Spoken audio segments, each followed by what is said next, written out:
2026, a doorway opens, a gateway into the heart of biblical prophecy, and the world is invited.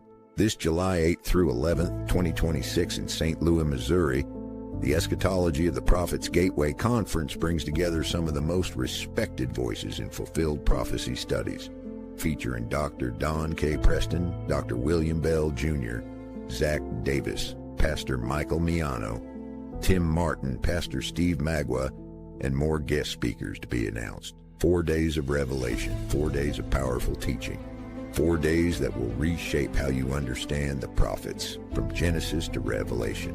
Only 100 tickets are available, and when they're gone, they're gone. Secure your spot today at www.thewellchurchstl.com/events.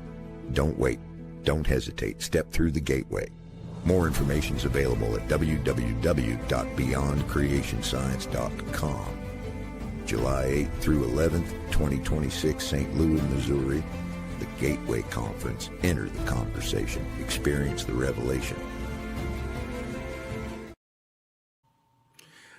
Well, a very good evening to you, and welcome to another session of Ask the Pastor here at Ask the Pastor Bible 3D, the Church at the Well in St. Louis. My name is Steve Magua, host of Eschatology of the Prophets Conference, July 2026. And tonight, we have a treat for you. We have with us one of our esteemed and really awesome speakers, a guy that I've gotten to know relatively well, although I'm still wanting to know him more. And so without much further ado, let me bring on Zach Davis, Pastor Zach Davis, Prophet Zach Davis, President. I don't know what his title is, man. I just know him as Zach Davis. Welcome, Zach Davis. What's up, man? I think I'm going to start going by Apostle. I think I'm going to switch over. That's the one right there. What's up, Steve? How you doing? Oh, I'm doing good, man. I'm having fun. Did I already tell you it's my birthday tomorrow? Yeah, you said you'd be 28. Right, I hope. I wish. Yeah, so anyway, it's my birthday tomorrow, guys. Turning 29. Zach Davis is trying to make me look younger, but I am not. So anyway, how are you? How is Arkansas? Jonesboro now? Yeah, so I live between Jonesboro and Harrisburg, where I grew up. So, yeah, I'm doing good. Wife and kids are good, and still trying to put some videos out and working in the service department at a car dealership in Jonesboro. So, working for a good company, good to me, and doing a little Bible study on Sundays here. We've got a place that we meet at, and about 30 or so of us getting together, and it's a good time on Sunday mornings. So still got some stuff going on there, but yeah. Awesome. So this is the ministry Hope Fulfilled.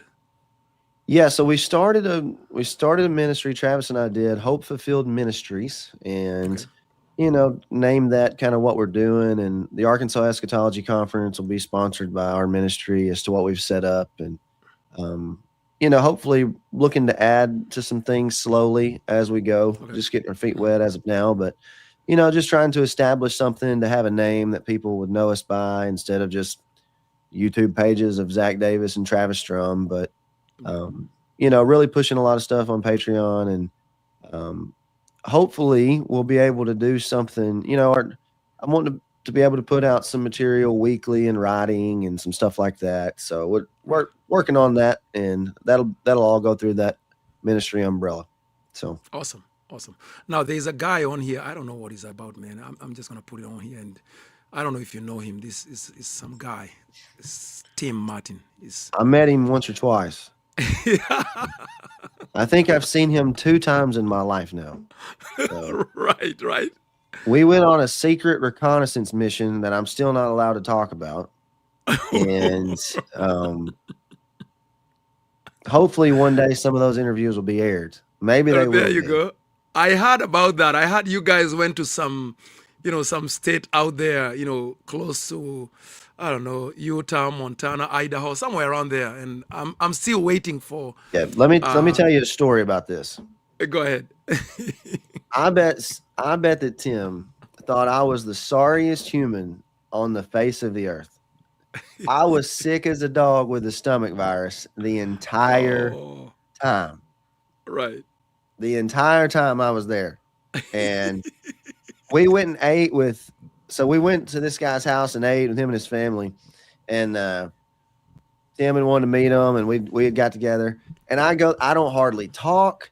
I don't eat anything. I bet his wife was so mad at me. Like I felt like such a Wow. punk, but I couldn't because I was sick as a dog the whole time I was out there. But we Oh. held it together a little bit. Well, I'm sorry that you went through that because that's not the guy you are. I know, first of all, you never turned down a meal, or for one, Yeah. and you never turned down a conversation. So, I heard you that you guys had fun, and Tim actually says you soldiered right through it, brother. So he's Man. okay with it. He's okay with it. So Yeah. here's another guy, and I think he really likes you here. His name is JTEX. He says, "Oh, there you are, guys. I saw him the other day. I know JTEX. He's on some of my stuff too. Yeah, yeah. JTEX, I He's a don't good remember guy. your name though. Only your YouTube handle. So my bad. Amen. Amen. So anyway, Zach, we have this thing going on in July, and I wanted to ask you officially if you know you might come. I don't know what your schedule is like. So this is the schedule, and I just want you to consider whether you'd come. So we have an eschatology of the prophets gateway conference. It's going to be in St. Louis, Missouri, July 8th to 11th, 2026. We have Don Preston, William Bell. Oh, there you are. I don't know if you're going to accept, man. Zach Davis, Michael Miano, Tim Martin, and Steve Magua. And we also have a mystery speaker. Actually, we have a seventh guy. So are you going to be available to come? I'll be there. I won't be there for the whole thing, but I'll be there the last 2 days is my plan. So Amen. I Awesome. gotta Awesome. I got this new job. I can't be missing too much just starting. They'll be frowning on me, but I will be there. Now, I got to tell you, Zach, knowing your schedule, because we've talked and, Tim is aware, I'm aware. We are truly honored that you said yes anyway, in spite of the really tight schedule that you will have, and the fact that you'll have to drive at least 5 hours coming to St. Louis, and then 5 hours the next day to be back to your family on Saturday evening and Sunday morning for whatever you're doing. So we really, really appreciate that you'll be able to make it. Well, the only reason I'm able to fit it in is because my 7 and 8 year old coach pitch baseball season will be over at this point. Awesome. So Awesome. right now we're 3 nights a week or so we're baseballing, and then we're just busy. So now I'm Awesome. looking forward to it, Steve. I'm looking forward to coming, seeing everybody. Very good. So now let me ask you this. When we first began to think about this, actually, it was in Montana. You were with us in Montana for the eschatology of Genesis conference, and in a little while, I'm going to ask you what your experiences were with that. But let me ask you about this particular conference. It's named the eschatology of the prophets. Now, and I will ask you about your topic much later, but what is it that came to your mind? Why did you decide that you want to be a part of this? Why is eschatology of the prophets important to you? I think something that was really transformative for me, Steve, was once I realized that the New Testament authors' eschatology and their teachings and everything they believed was rooted and founded in the Old Testament, then it placed an importance again on really a side of the Bible that I never viewed as important. Right. And I I'm not saying they didn't teach the Old Testament when I was growing up, but they were divorced. You might say that. We had a Old Testament, New Testament divorce going on, especially in the way you viewed the text, that there wasn't an understanding of how the New Testament writers used the Old Testament.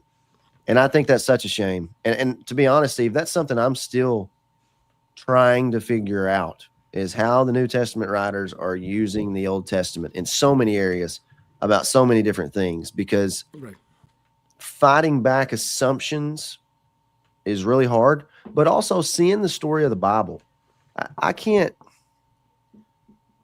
over the past 6 years or so, in studying the Bible, because I was afforded the opportunity to spend a lot of time studying, Right. seeing the Bible as a whole story and how it fits together has really changed my view of the Bible. It's allowed me to understand the Bible because I was deeply Bible saturated as a kid. I mean, I tell everybody my parents had a drug problem. They drugged me to church every chance that they got. So we I've never, I'm gonna steal that from you. You had a drug, bro. You were dragged to church. Oh well, my I word. stole it from Miss Brenda at Mark Tree, who played the piano. She said that about her mom and dad too. So I got it from her. But anyway, I love that. so I knew a bunch of Bible. Like I I had a lot of stuff memorized. I spent a lot of time in Awanas. I mean, my name's on the wall. If they hadn't taken my name off at the church I grew up in, my name was, I'll say was on the wall for the Awana Right. verses memorized and book spat, like that type of stuff. So, but I never understood the story and how it worked together. And Right. even thinking back to things like Awanas, it was mainly New Testament verses instead of Old Testament. And, here's your stories, but no foundation really of how they intermingled. And there's so many Christians, Steve, and I'm sure you see this too, who don't understand their Bible, or the Bible is hard and I don't feel like I can explain the Bible, and so many questions about Christianity and religion, just because I think the narrative that was taught of the Bible is totally disconnected, and it Yes. doesn't make things make a lot of sense. As if there's no context at all. And once you start to put things in context, it doesn't take away application. It enriches the application, actually. I mean, I feel like I can apply the Bible better to my life now than I ever could. Right. But man, it starts to make things make a lot more sense. And to me, that's a more God honoring view when you're reading a book that makes logical, consistent, coherent sense, because we have a logical, consistent, coherent God who Mhm. wrote the book. So Right. that's Right. been such a blessing to me. And it's enriched my love for the Lord. It's enriched my walk with the Lord. It's strengthened my walk with the Lord. And it's given me a peace that I Right. probably never really knew. And man, can I just say this too? A confidence. Like I've never been really one to lack for confidence in a lot of areas of life. Like I've always been fairly confident, Right. but I never would have said, man, I feel like I really got a good handle on the scriptures. I had a lot of them memorized, but Right. never. I remember teaching early on, Steve, and the church that I pastored. Before I pastored it, I taught a Sunday school class there, and I remember being so nervous just teaching adults for the first time. But even when I Mhm. was doing youth ministry stuff and teaching youth and kids, I never felt real confident in my abilities. But man, you start spending a lot of time into something, you get a better grasp on it, and there's a confidence in knowing the book. And I hope that confidence exuberates, if that's a word, from my teaching online. And I hope, because there should be a confidence when we approach the word of God. And I think knowing the prophets, how they fit in the New Testament, why the New Testament writers are using them, I think that's enriched me, and that's why I want to be a part of something like what you guys are doing in that. Amen. Now, man, you are speaking my heart. You are testifying because that's exactly. I grew up in a Baptist kind of environment. No, no, you didn't. Yes, you did. Yes, I did. At first, then in my more my teenage going into adulthood, then we switched over to the charismatic side. But my original setting, I know all the Baptist hymns, man. I Do knew you? all the hymns. Oh What's yeah, your all of favorite them. one? It is well. It is well. Blessed assurance, how great Blessed. thou art. We changed the words to blessed assurance where I'm Did you? from. Yeah, because all the tornadoes, it's blessed insurance. Premium's Oh mine. my God. I've got Farm Bureau way overpriced, by the way. Anyway, And I know that's surprising to you. I actually grew up more of a Baptist, and I went to a Baptist high school until I got more to high school and everything. But anyway, I so figured when you I be came out of the womb speaking in tongues. oh no, Oh no, the tongues came later. Okay. The tongues came way later. But That was an anyway, acquired skill. when I became a Christian and then I became a preacher soon afterwards, you just described my life. I memorized all the scriptures. I knew all the New Testament scriptures by heart. And the Old Testament was only there to supply for me the issue of judgment. And so I was Yeah. terrified about judgment. I didn't know how it worked. I just knew God is coming and I'm probably not going to make it because I'm such a sinner and, I'm going to go to the lake of fire and all that. I didn't understand any of that stuff. So all the way up to 2019, I really had the most miserable time as a Christian and as a pastor. It was not until I began to fully understand how the promises of God fit in the Old Testament, how they come into the New Testament, how they are fulfilled. Then I began to have this peace around me. So when you are testifying, I was like, man, that's me. That's me. So COVID that's been my life. COVID play a big part in your journey? What was that? Did COVID play a big part in your journey, Yes. giving you some Oh, time? oh my God. Oh Changed my my goodness. life. COVID, for me, I will have to say COVID has to be a supernatural, because I'm charismatic, of course. God sent COVID for me to rescue me. Yeah. I think Right. COVID made more preterists than anything. Everybody says all the time, who made the most preterists? Was it Don or Mike or Ed Steven? No, it was COVID. COVID. It was COVID. It was COVID for sure. Because I became a preterist. I heard about preterism in December of 2019. I did not accept to say, okay, until maybe midway through 2020. Because I Yeah. was convinced when I first had Don and I first had Michael, those are the first two people I had. I was like, no way, I'm never gonna accept this. First of all, they are messing with my Satan, and you don't mess with the Satan of a charismatic. You can mess with Jesus all you want. You can Yeah. even mess with the Holy Ghost, but you don't mess with my Satan. Yeah. And then, of course, they were messing with my whole future. So I said, I'll never become a full preterist. But once I understood the prophets and I understood that the New Testament itself, Jesus himself, was basing his whole gospel on the prophets, I was Yeah. cooked. I was done. Yeah. That's good. When I took over the church, COVID had just hit. So we didn't do anything for the first year and a half other than just have Sunday morning services and I guess Sunday school is what you call it. Right.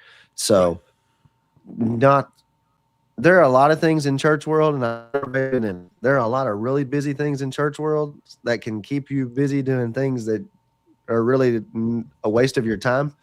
Right. So all those were gone my first year and a half, and it was just hit the ground running studying because I knew I needed to. So Right.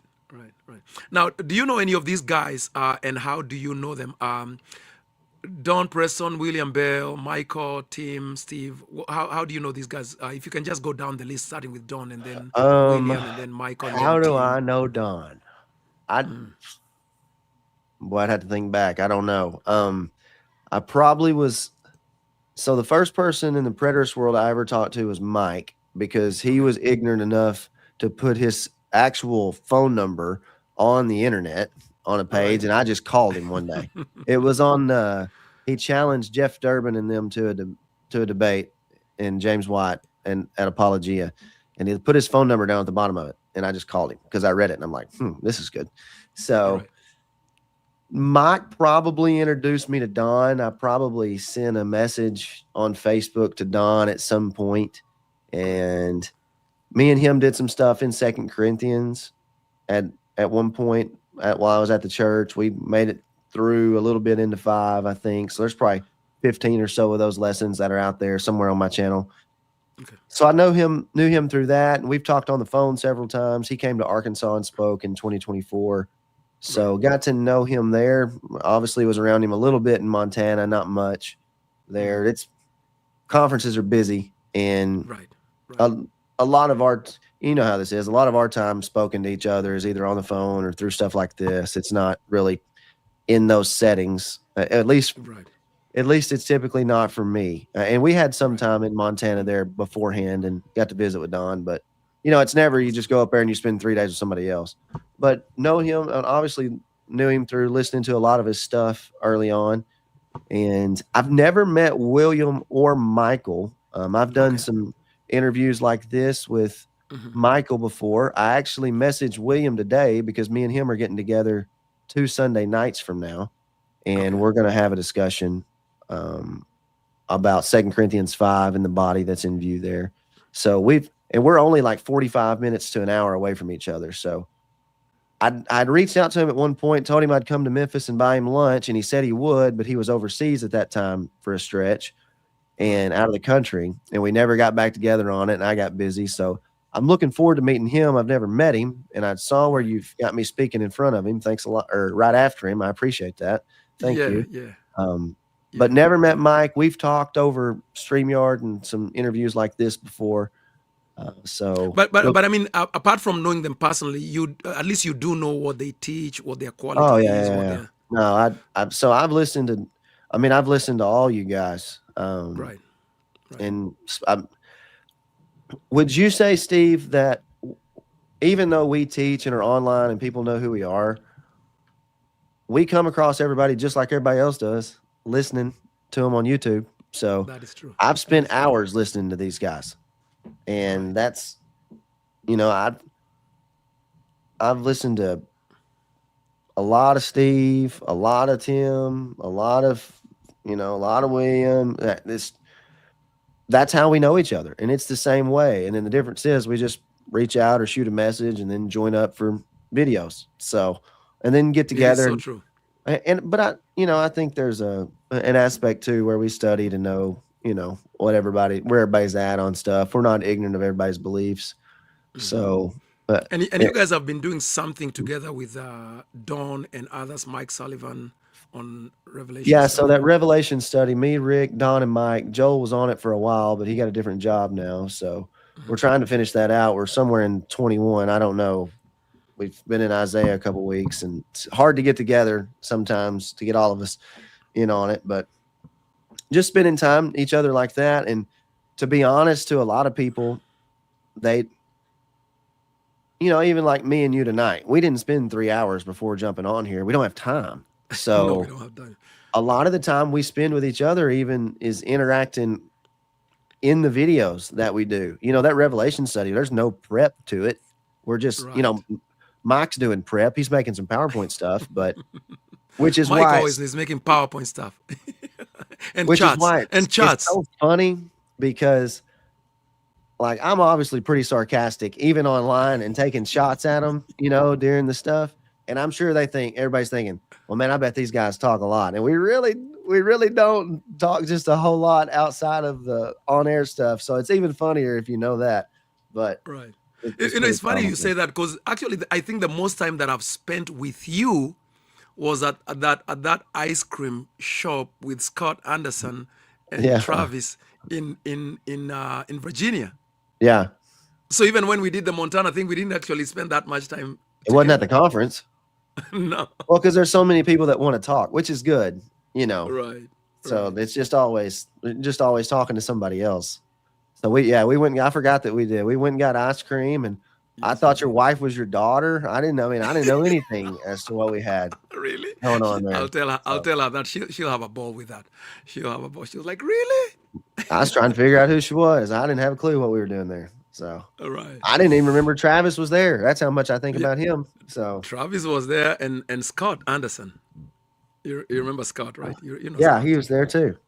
Yeah, So yeah, yeah. yeah, it's So good anyway, time. now you are obviously now a full preterist or covenant eschatologist, whatever title they put on us. Hyper preterist, the futurists will call you. How did you come into this world? Because you are a Baptist boy, born and raised in the Reformed Church, Southern Baptist. How did you come into this world of heresy, man? How do you become a heretic? Yeah, That's so all I want to know. probably really organically.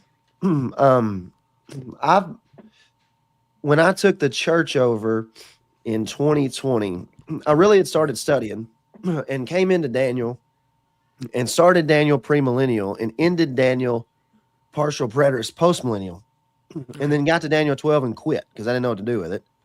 And that was really probably about I don't know how long that journey took me. Probably 6 months on that journey to get from pre-mill to partial preterist post-mill. Mm. And there were some Now, people that were, what year is this that you're talking about? What kind of, what generally, what year is that? 2019, 2018? yeah, so I'm 2020 to 21 in on Okay. that type of stuff, I would say. And then probably spent a year to a year and a half, partial preterist, post millennial stuff. End of 22, probably summer of 22, I was really right into the full preterism edge stuff. I don't remember the first time me and Mike talked. It was probably summer of 22. Okay. And I had, oh, the guy in Jonesboro who always is trashing full preterism was a friend of mine. We had gone to church together. Me and him and Travis were actually elders at the same church. The Apologetic Dog's what he goes by. And we had talked and thrown some eschatology stuff around, and I never, we never really had any agreements because I was pretty hardcore partial preterist post millennial, and I still had some questions on things I was trying to work out. And man, I'd wind up calling Sam Frost one day, and we talked on the phone for about 2 hours, and I really walked away from that conversation saying, there's not anything he said that was, it didn't deter anything exegetically for me. And it was, I mean, it was a cordial conversation. I wasn't even identifying as a full preterist at that time because I probably really wasn't. But my friend had wanted me to call him, and they do a lot of things together now, which Jeremiah ran to Sam when he couldn't answer anything that I said. But Okay. so that, and then right about that time after that, I wound up calling Mike, and we had a conversation. He introduced me to David Curtis, and not too long after that, we had sat down and did kind of a Zoom thing together. And that's actually on my Patreon page if anybody's interested in it. So that was early. First time I'd ever talked to David Curtis. First time I'd ever talked to Mike like that in a Zoom, and me and him, and actually Josh Gibson, my friend, is on that some too. So just me asking questions early on. They were gracious enough to let me record it, and then I asked permission a couple months ago. They let me release it. So that's on my Patreon page if anybody's interested in it. And from that point, I was making videos as a partial preterist post millennial. And I think this is what's crazy to me, Steve, because I hear people all the time say, well, you guys just want to be different. And I want, in the arrogance of my heart, I want to be like, no, I would be a lot more famous and a lot more popular and a lot more well respected if I was a partial preterist post millennial, because I'd probably be speaking at their conferences and all the big ones and all the rest. You know what I mean? So, because that was kind of my lane and my world. I was a darling, you might say, in the Southern Baptist world. So, I resigned. Our church left the Southern Baptist Convention. I was the moderator for the associational business meetings, So, I mean, like, I'm leading the meetings and we leave the convention. Like, it's that type of stuff. So I wound up coming into preterism all along, into all that. And then I just kind of became, I don't know that I ever came out and just said on YouTube, hey, I believe the second coming happened. Now, I had that conversation with the church. I stood up and told them, I said, look, y'all want me to resign? I'll resign. Here's what I believe. And 100% vote no, stay. So we did that, and man, it was really a good time. And I was afforded a lot of time to study, and people were encouraging. And man, seeing people grow along with me for, I don't know, it was a solid, really good 4-year stretch, 4.5-year stretch there, to see people growing and understanding the Bible. And that was really encouraging to me. So, and I know a lot of people think I probably left the church over preterism stuff, and that couldn't be further from the truth. So, that has nothing to do with any of it. I was never outside the church. I got hammered all the time, but inside the church, I never faced any. There were people who weren't full preterist, obviously, plenty of them, but it wasn't an issue. But I didn't really hammer it, so to say. So, but I just taught as I went and just went to the text, and been a blessing. And I've got to meet a lot of different people, wrote a book that American Vision wound up publishing that I did with Eric, who hosts Gary DeMar's podcast. What's the title? What's the title of the book? The Greatest and the Least, talking about John the Baptist. So you can get that at AmericanVision.org. And, there's some good stuff in it. And it's probably, some more of my intellectual property with Eric's stuff. It sounds like, looks like me, sounds like Eric. And that might be the best way to put it. Because if I typed it and wrote, you know, I'm probably 35% of it actual writing.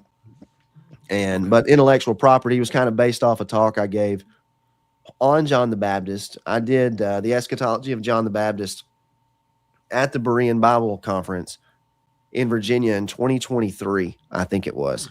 Hmm. Maybe that was 24. Man, I don't, man, it had to be 23. I think it was 2023. It had to be 23 because I was when I was there. Oh no, I was there when last year. Yeah, last year was when I was there. Yeah. Yeah. So So shout I out to guess. them. That's going on this week. So Yeah. that'll kick off Yeah. in 2 days. Yeah.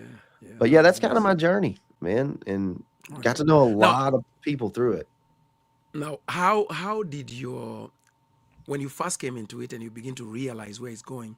How did your wife and your closest family members, how did they respond to it? What was going on with that? Um, I mean, she just listened. So it was all a really busy season for her, and it's funny because she was either pregnant or nursing or had babies or on maternity leave throughout every bit of it. So lucky, so The lucky. whole, our oldest one's 7, youngest one's 2. So she's really just now to a stage to where it's funny you say this because he told me last night on the couch, she's like, all right, I understand it. But there are a lot of questions that I'm going to have on things that have happened over the past 5 years that we've got to go spend some time talking about because I haven't been able to really fully invest Right, in. right. So it's funny you bring that up. But nah, I mean, Right, my wife comes from a Catholic background, so major changes to her are not, she doesn't have the upbringing that I had as far as right, right. eschatologically, which I was actually probably grew up classifying myself as an Arminian and probably spent about 5 years in Reformed theology. That's interesting. So See, even though I was a charismatic, you and I were like this even before we knew, because you're charismatic, you're an Armenian automatically. yeah, but here's the difference in me and you. I had friends that would go to the charismatic meetings and stand Uh-huh. up and quote John 1 in the Greek, and everybody else thought they were speaking in tongues, and it was actually John 1 in the Greek. So That is interesting. I the think I interpreter gotta got it take. wrong, by the way. Right, right. So, I mean, Because you know, it wasn't a charismatic background, but okay. Now, for me, let me say this: when I first heard about preterism, because I don't know why, because I mean, I was in the Reformed world at least from about 2011. That's when I first came into the Reformed world, about 2010, 2011. So I started reading a lot of MacArthur, Piper, went back all the way back to Calvin, Augustine, and all. So, but I was still a charismatic. But I used to call myself a Pentecostal charismatic. So my soteriology was very reformed, but my pneumatology was no. Oh no, you gotta speak in tongues, man. How can yeah, you prove you have the Holy Spirit? right. So anyway, I wasn't giving that up easy. So anyway, when I first heard about preterism, so this is 2019 December, right? And at first, I didn't tell my wife anything. So I'm studying, I'm listening to Don, I'm listening to Michael. I get onto the Ed Stevens stuff. I hear other people. And when I was really finally funny, just foundationally ready, I go to her, I say, hey, there are these guys who are saying that Jesus already came back. And she said, why? So I show her Matthew 10 and I show her Matthew 16. And you know what she told me? This really messed my mind up. She said, oh yeah, I have always wondered about those verses. And remember, I've been her pastor since 2008. I said, what did you say? She said, I've always wondered, why is Jesus seeming to say that he is coming back in their lifetime? I said, I've never seen those verses. I had, honestly, you and God, between me and you, God, I had never seen those verses till 2019. Hmm. Never. So I had never even thought, I had never crossed my mind. So she told me, yeah. And so after I showed her what they're saying, they say, yeah, that makes sense. I think that's the right thing. And I was so mad at her.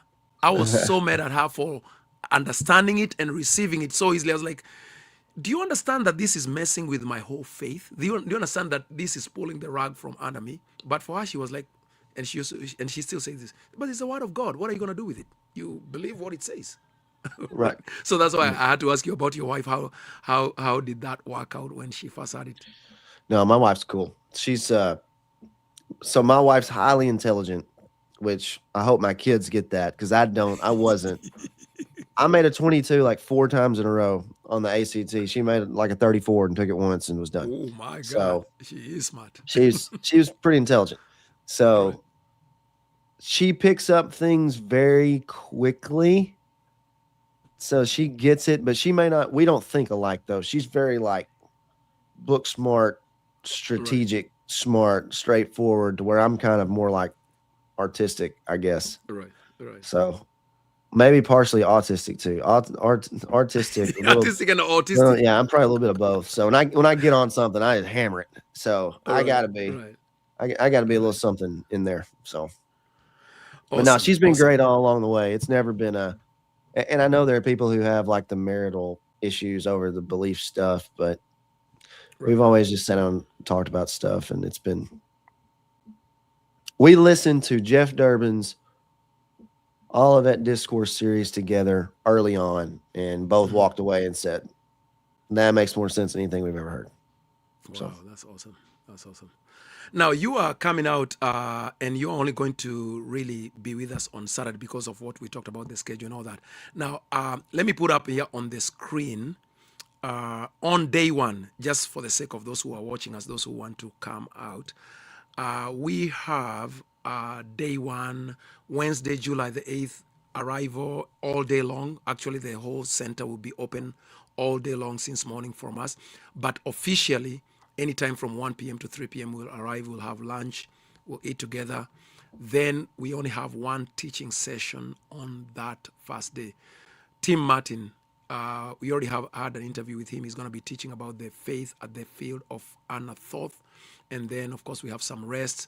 We have some dinner. And then, now this is the part that I wish we could do something about, but we fully understand. We will have a Meet the Speakers Roundtable Fellowship on the first day, first evening, just hanging out, just, eating and just hanging out together. But for you, Zach, we will actually hope that if you can make it on Friday evening, we will have another session because that will be the last night before we end the conference. Because the conference starts on Wednesday afternoon, then we have all day Thursday, all day Friday, and half day on Saturday, all the way up to maybe up to 2 p.m. and all that, and then we let people go. Now, on Friday, I'm hoping that people will get to meet you, and that's why actually I'm asking you some of these personal questions, just in case you don't make it on. Well, of course, you're not going to make it on Wednesday, and then if you don't make it on Friday because of the driving, whatever. But your Saturday session, I want us to talk about that now.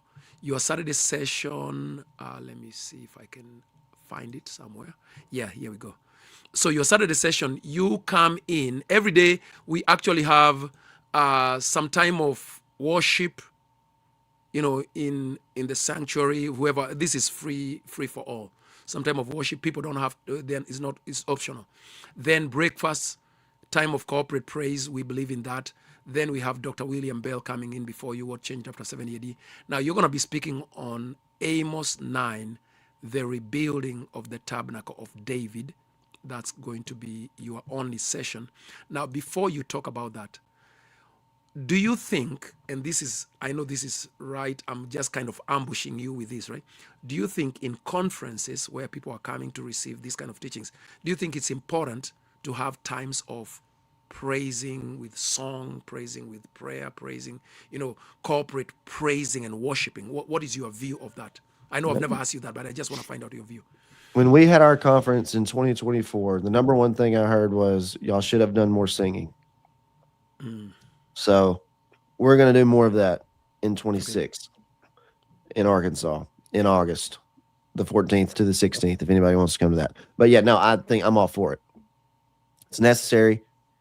And I think for a lot of people who maybe don't have a weekly fellowship, that's just as important as the rest of it. because I've always thought that singing built unity. And even if you look at Yes. Old Covenant Israel and their structure, I mean, the singing was an aspect of unification for them. So, and a lot of it was, just antiphonal, that they would say something, the priest would say something, it would be back to them, and then Mm-hmm. that's really a lot of reformed liturgical stuff, a lot of antiphonal, either speakings or sayings or song, Right, or right, right, right. even the idea of holy, holy, holy in the Bible was antiphonal, that they were singing it back and forth, holy, holy, holy. So singing brings about unification, and I think that's true in the new covenant as well. And I Right. think it's important, and it becomes more challenging in some of our doctrinal paradigms which songs you can True, sing, true, but true. 100% for it. And I Mm-hmm. I view it as necessary. It's edifying. I think singing is edification, Mm-hmm. and I think people like it and they want it and they desire it. Right. So Now, I know that in some full preterist circles, a lot of people, or some, let me not say a lot, some people are kind of gravitating away from local fellowship, local, any organized type of coming together on a regular basis. What is your view of that now, these many years that you have been a preterist and a pastor? And, what is your view on it? And I know you've had many different views about it from different people. I think the new covenant gives us more freedom than I ever dreamed of. I think you're free to or not to, but I really think a lot of people, if they had the option, that they would. Now, I firmly believe there are some people who they couldn't get along with anybody for a long period of time, and that's Right, just the truth. right, So, right, stone me or right. not on that one, I mean, that's just the truth. So, That is true. That is true. I went about when I left the church, I went about 2 months and didn't have anything for me or my family as far as getting together with people. And I remember just sitting at home on Sunday morning thinking, this is weird. And we're doing a little Bible study in the living room, but I missed people. I missed corporate worship. And I think you're free to do what you want to do. And if anybody tries to go True. to Hebrews 10:25, that's not the context at all of No, that's what not at all. At all. they're gathering to. They're telling them not to leave the new covenant, by the way, in Hebrews 10:25, because the great falling away was going on. But anyway, you're free in the new covenant to do as you wish. But Hmm. I think I tried to go to a First Baptist church locally, and they made sure I wasn't going to join. So it was pretty evident to me What? that I What did didn't you need did to. you did you did you get the Michael Miano treatment or what? It's they're You just you do they you were. do know what the Michael Miano treatment is, right? Yeah, I heard that. No, it wasn't that direct, but it was very obvious. So it was so you gonna stick around here, or why you, and I don't want to cause anybody issues. So Right. it's Right. funny how many people watch the YouTube channel too. It's really comical to go in places and just see get some looks, and it's pretty funny. But no, we have it, and I started right really toward the front of the new year. Maybe it was a little before Christmas, a little get together that we're doing, renting a Hmm. space, and love it. It's really simple. Sing some Awesome. songs, pray together, pray as families, teach for about 40 minutes, no membership. Right. That's it. Hmm. So That's really awesome, Zach. Now, you are going to be teaching on this topic, and don't give us any details. I don't expect any details right now. But your topic that you gave me is Amos 9, rebuilding the tabernacle of David. Any just very general, very just on the surface, what should our conference attendees expect from this kind of teaching? What are you what is your angle? Where are you going? I cheated, and I taught through really the back half of First Samuel, and I just finished it 2 weeks ago. So from December to 2 weeks ago, the Hmm. back half of First Samuel, and really trying to set myself up to get into Second Samuel, where David's going to build the temple and really Right. take over and establish his dynasty. I'll give two things away. Obviously, in Amos 9, you've got to go to Acts. you've got to go over to Acts chapter 15. You do. And James is going to stand up and quote from Amos 9. And I cheated again, Steve, because I went straight from 1 Samuel to which book of the New Testament? I went to James. So now Right. I've spent some time there, and I'm allowing myself to vicariously study as I go through it. But the one nugget I'll drop, there's a connection, I think, from God taking the kingdom essentially as it was under David, which was all of Israel together, and the Gentiles are going to help him build, essentially help Solomon build the temple,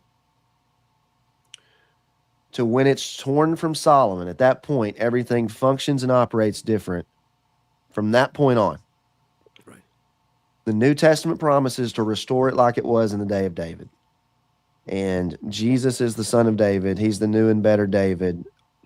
Your old covenant promises like Ezekiel 36, 37 talk about when David would come and would restore the kingdom back together. And David's been dead, by the way, when Ezekiel writes.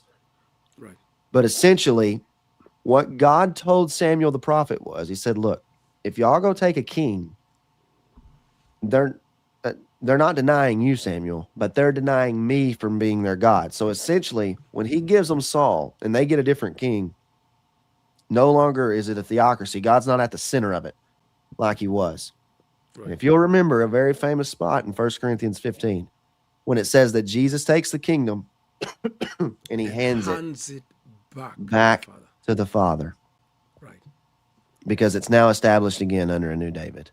And that's the single nugget that I'll drop. That'll be part of where I'm going. So I think there's a strong connection there from what God told Samuel and them aborting a theocracy to getting this back to being placed under the headship of God all together with the Gentiles in covenant standing. But Zach, let me be the devil's advocate. You have some really good Satan stuff, especially in Montana. You did touch my Satan, and it's a miracle that we remained as friends. But but anyway, what does that have to do with eschatology, though? Because it sounds to me like you're talking about something being established and remaining. Isn't eschatology the end of the world and the end of all things? It is the end of all covenant world, covenant things pertaining to the old covenant, and Right. establishing a new kingdom that would last forever, that would remain. And that's what this tabernacle of David would be, but it's going to turn out to be the new covenant church. Awesome. You see, that's the part that I missed out, to be honest with you, for a long time. Because I kept asking myself, and I get that question almost every week.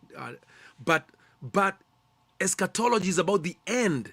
You are speaking about the kingdom continuing. And I think that will be just so awesome when you bring that through, because I think that's what people have to understand, that eschatology is a means to something greater. Eschatology is not the end.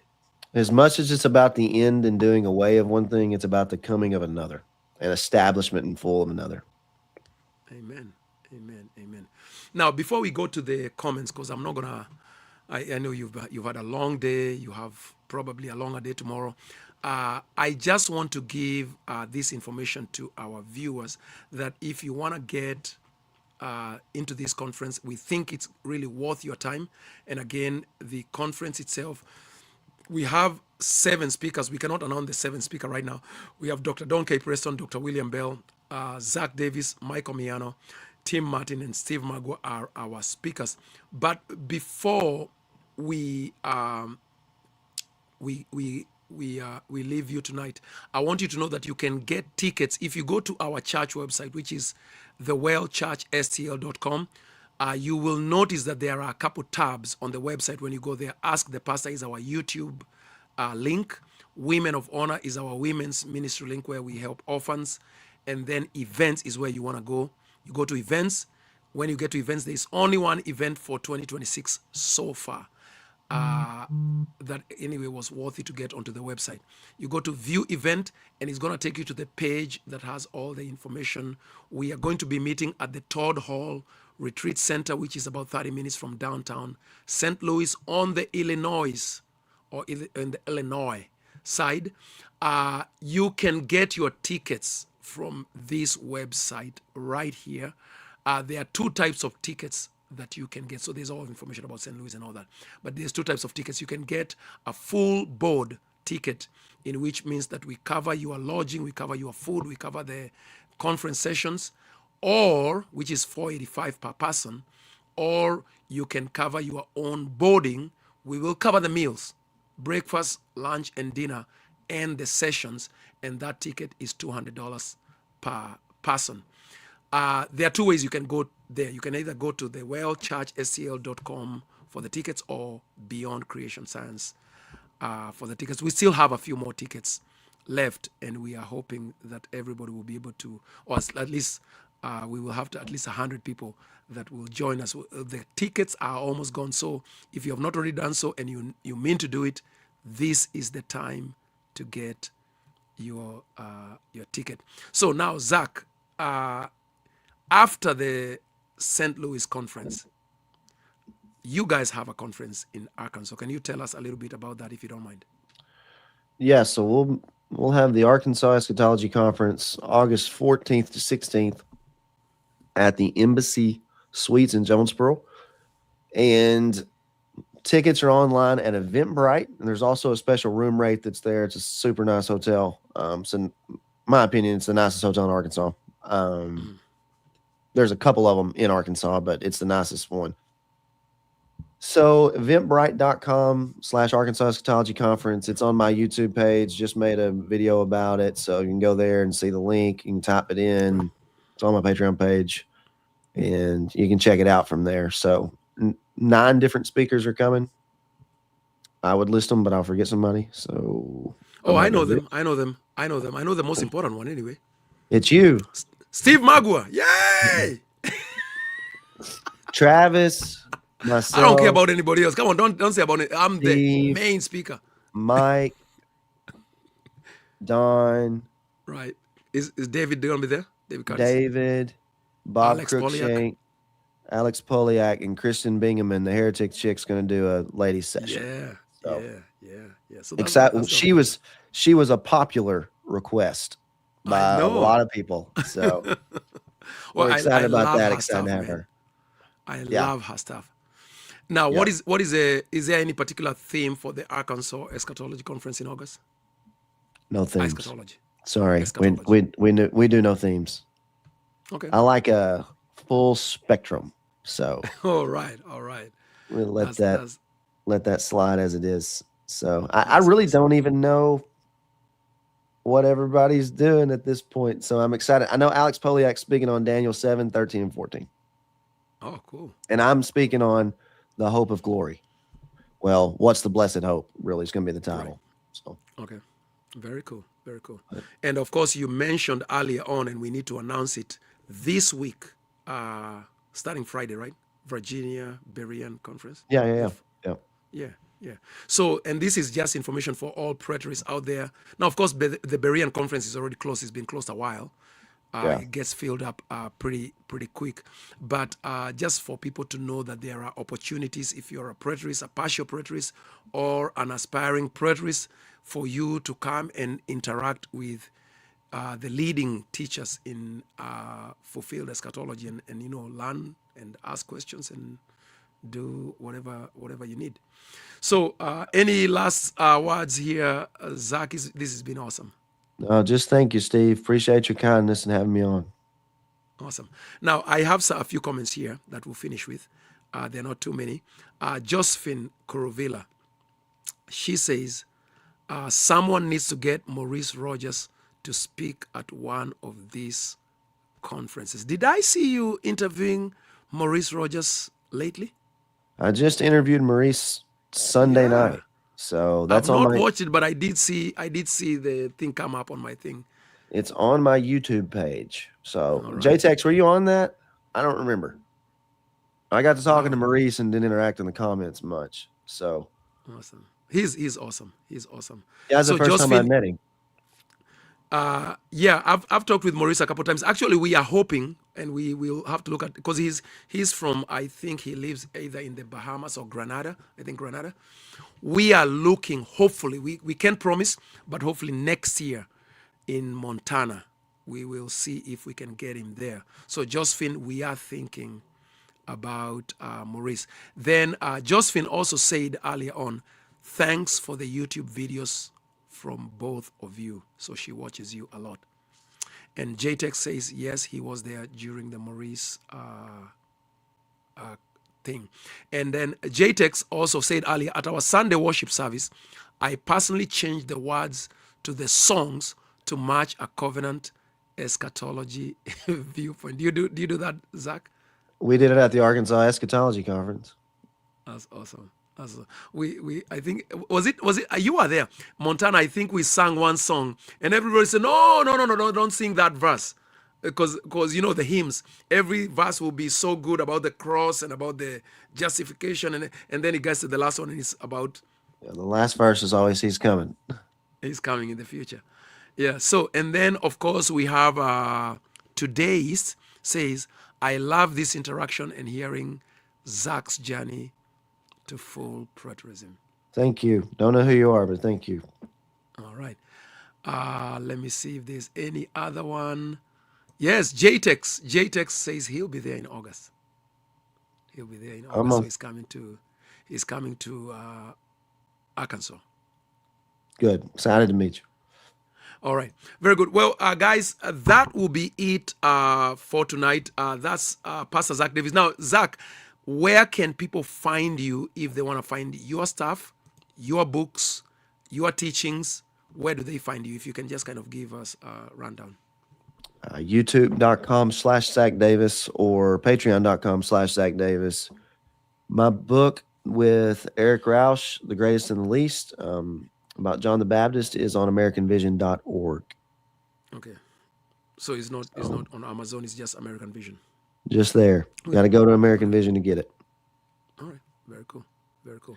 Or become a member of a certain level on my Patreon page, and I'll just send you one. Hey, there you go. There you go. There you go. That's actually the way to do it. So go to his Patreon page and, get on some membership level. And he always gives books away anyway, all the time. All the time. Now, one last question, Zach. Who is your favorite Old Testament prophet? Oh, man. I know. Total ambush. I'm not going to ask you why, because I know that will take the whole night. Favorite, the one that moves you. Moses. Deuteronomy 18. Moses. Right. Now, for me, I would have to say Daniel. I don't know why, but I can't stand before. you. Oh, really? Yeah, I get to heaven. Me and him we're gonna have a long sit down. I don't have a clue what he wrote half the time. I remember, and guys, well, I won't stretch this to the Steve Magua level of long videos, but I remember when I first got saved and I'm a Christian and I read Daniel and I could not understand anything at all. And so I remember praying and saying, God, if this has to be the last thing you do with me, please help me one day to understand what Daniel says. So when I finally began to understand Daniel, he became my favorite.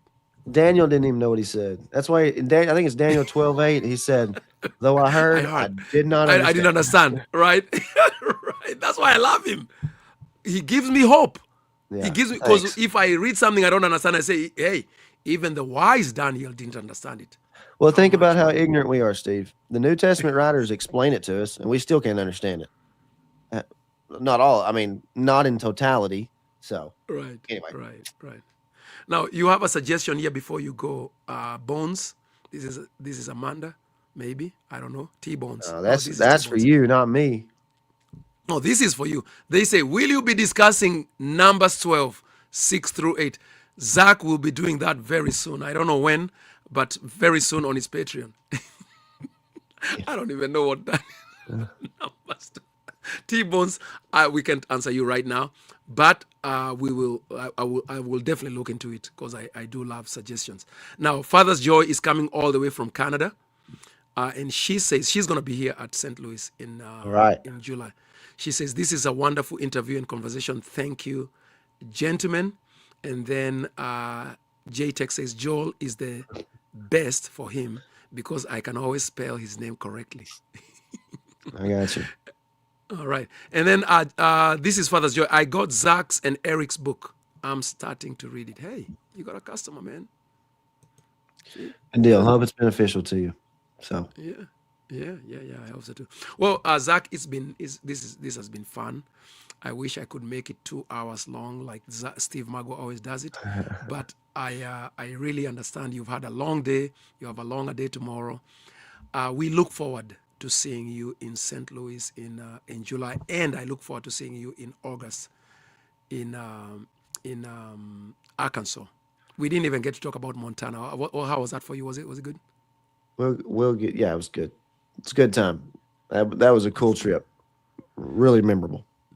All right, very cool. Well, let me release you, Zach. I will probably talk a little bit more about how to get the tickets, but thank you for being here. I'll call you after this, Zach. All right. Thank you, brother. All right, God bless. All right. Take care. All right. So, guys, that has been the wonderful, wonderful, wonderful Zach Davis. I love Zach Davis. He's such a just a chill guy, and he teaches such deep stuff. He has really affected my understanding of the Bible and of preterism and all that good stuff. So please come out and see him, talk to him. Saturday, July the 11th is when he's going to be speaking. He's going to be joining us on Friday, on the 10th of July. And of course, they have the Arkansas Eschatology Conference with Travis Drum and all those other speakers. So that's really, really going to be really awesome. So if you do want to get a ticket, and we really encourage that if you want to get a ticket, this would be the time to get it. Please go to our church website, the wellchurchscl.com/events. You can put /conference, but even if you don't get all that, just go to the website itself, go to events, and that will lead you to the tickets page. That's how you get the tickets. You can also go to beyondcreationscience.com. It will give you a link to all that. If you have any questions about the meals, the diet, any of that stuff, please write me an email. All the information for that is go scrolling at the bottom of the screen, and I do try to get back to people. We are still in the planning stages, but it's going to be awesome. Now, last question that I'm going to field. Well, last two questions. Required mailbox. Good to see you, both of you. I wish I wasn't late. It's all right. Required mailbox, because fortunately it's all recorded, so you'll be able to rewatch it whenever you have time. Then lastly, Josephine Kurovilla says, is Dr. Cindy Coates a full preterist? Yes, she is. Dr. Cindy Coates from Atlanta, Georgia. She is a full preterist. She has a very wonderful book on Matthew 24. So if you are a book worm like I am, please get her book on Matthew 24. It's a blessing. She is a wonderful, wonderful woman and a saint of God. So we thank God for her. Now, so once again, the Eschatology of the Prophets Conference in St. Louis, Missouri, this summer, July 8th to 11th, 2026. Our confirmed speakers are Dr. Don K. Preston, Dr. William Bell Jr., Pastor Zach Davis, Pastor Michael Miano, Tim Martin, the author of Beyond Creation Science, and myself, Pastor Steve Magua. I am the host here in St. Louis. It's going to be awesome. It's going to be epic. I know your life will not be the same again. I know we didn't mention this, but in between the sessions, and we have many sessions, each speaker has at least 2 sessions. Tim Martin has 3. But in between the sessions, we'll have kingdom conversations, deep dives into fellowship. We will have an awesome time. We have a whole retreat center booked up only for our group. We will have the whole grounds. Everything is just going to be awesome. And of course, St. Louis is a beautiful, beautiful city to visit in the summer. the Arch, downtown St. Louis, the Loop, everything. It's just a beautiful place to come. You will enjoy yourself and you will be blessed immensely. T-Bone says, will you be covering all the prophets? Now, obviously, we cannot promise that all the prophets will be covered because this is a 3-day conference, right? 4 nights, 3 days. So we have given our speakers the latitude to choose their topics. We do have a schedule of topics. I can run through them if you want, but you can always find them on our website, or you can go to the first interview that I did with Tim Martin. We went through all the topics. So right now, as far as I can tell, we are not going to cover every one of the prophets. That would take at least a 2-week, maybe 3-week, maybe even a whole month conference. So right now, we have every speaker just choosing what they feel they want to communicate the strongest about an Old Testament prophet or even a New Testament prophet and how it relates to eschatology. So we didn't even tell our speakers that they have to speak about Old Testament prophets, biblical prophets. They can speak about John in Revelation. They can speak about Jesus. They can speak about Peter, any prophet in the Bible, and what they taught about eschatology. Our focus is eschatology. What do they say about end time events and so on and so forth? Now, will some of the speakers be selling their books? That is actually standard fare. I expect Tim Martin to bring his books. I expect Don Preston to have some of his books on the table. Michael Miano always comes with his books. Hopefully, Zach Davis will come with his book. William Bell, I've actually not met William Bell in person. We've talked on the phone. I've watched a lot of his teachings. So yes, we will have the speakers. We always encourage them to bring a couple of the copies of their books so that those who want to go home with books, they will be able to get that. Numbers chapter 12 is about the types of ways God spoke through the prophets. I cannot promise you, T-Bones, that Numbers will be part of the top. At least as far as I know, I don't think Numbers is one of the topics that is being spoken about.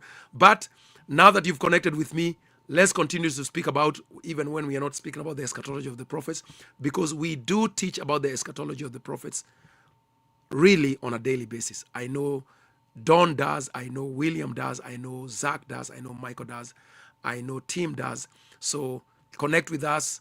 Let's discuss it. I'm always on TikTok. I'm always on Facebook and YouTube. So let's get together for this 4 nights and 3 days conference in St. Louis. Let's fellowship. Let's glorify God. Let's edify one another.